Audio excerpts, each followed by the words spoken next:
Welcome to the TMC Newsroom. I'm Rich Tehrani. And I'm Erik Linask. Hey, Rich, today there's a club for absolutely everything, even, I guess, a club for patents. That's right. I was at Costco this weekend, and Costco is a club for people that are looking for discounted food and are also looking to see if they can make a meal out of samples. I'm not sure if you were aware of that or not. So it was only a matter of time that before someone decided to make a club out of patent protection. Who's done this, and who's done it, and what are they doing? All right, so I'm going to go backwards a little bit. Sure. I've been thinking about for many years that I wish there was a way for smaller companies to pool patents, because if you're a large company, let's say you're a service provider or an equipment provider, and a small upstart begins selling a product which is more innovative than yours and is taking money out of your pocket, what do? You have an obligation to your shareholders to sue.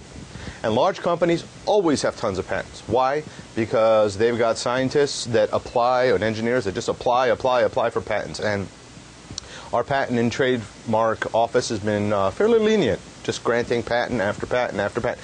Sure, there are some really good patents out there and some really necessary patents, but there are also a whole bunch of superfluous patents that probably should not have been granted.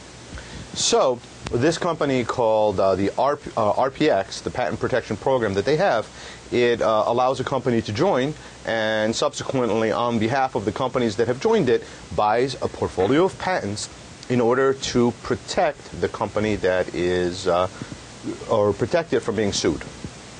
So basically, the large companies that you're talking about that have the engineers and the scientists and all the patents, they've also got the money to fend off the lawsuits. Right, and there's also something else that happens in the big world of patents, and that is the mutually assured destruction terminology, which usually is equated to nuclear weapons. I equate it to patents. If you've got a company that's got, let's say, 2,000 or 3,000 patents, and another one's got 2,000 or 3,000 patents, generally speaking, they don't sue each other. Why? Because they are more than likely infringing on the other 2,000 or 3,000 patents. So when you have enough patents, you're protected. Recently, or a couple years back, Vonage was sued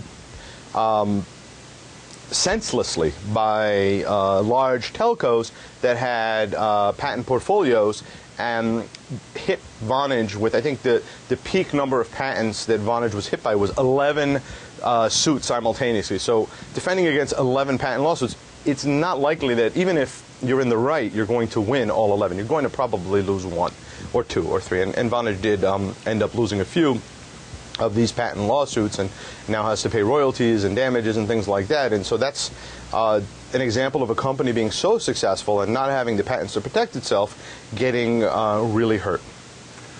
Are companies in the telecom space, can they benefit from RPX's Patent Protection Club? Oh, sure. Sure. Now, I cannot endorse the company. Since I wrote my blog entry about an hour and a half ago, I've gotten an email from the company thanking me for the blog entry and wanting to set up a subsequent phone call. I haven't had time to speak with them prior to this report, but what I want to endorse is the concept. I endorse patent clubs. I endorse anything that allows small businesses to develop products that help consumers and businesses get more competitive devices, services, whatever it is. And I actually am a huge proponent of allowing these small companies to be able to defend themselves inexpensively against larger companies. Now, in my blog entry today, I said, if I was a CEO of Verizon, or I was a CEO of at&t, or any of the large equipment providers, I would be the first person to sue these small companies, because that would be my obligation to my shareholders and my employees. However, that's not my position, and as I mentioned in my blog entry today, I don't think I'll be getting the CEO job offer at at&t or Verizon, especially if human resources at either company happens to see this video. So since I'm not in that position, and one of the goals that I have in the position that I have is not only to educate people, but to try to promote cost-effective technology to the world, and technology that makes people's lives better, I am all for anything that protects the rights of entrepreneurs to come up with innovative ideas and provide those ideas to an industry or to a market that's always looking to do better. Thanks, Rich. For more on patents and to follow Rich's stories and conversations with RPX and relevant to its new Patent Protection Club, be sure to check out Rich's blog at Tehrani.com.